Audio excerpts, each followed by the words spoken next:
Trumf, ce faci?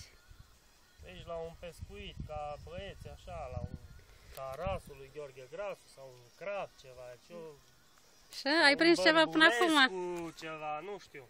Da, de momentul prind ăștia mahul. Ai mahul. Cu mahul. Mahul. Problema e că nu prea îi dă în goarnă, știi? Înțelegi? Dar problema e că...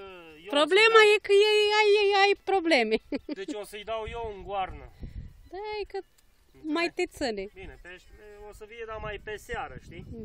Mai pe după amiază încolo. Ai visat? A? Ai visat? Cred că azi noapte pe Români.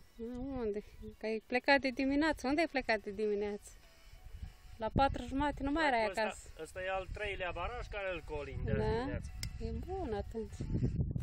O duci bine. Dimineața am fost la răpitor, nimic.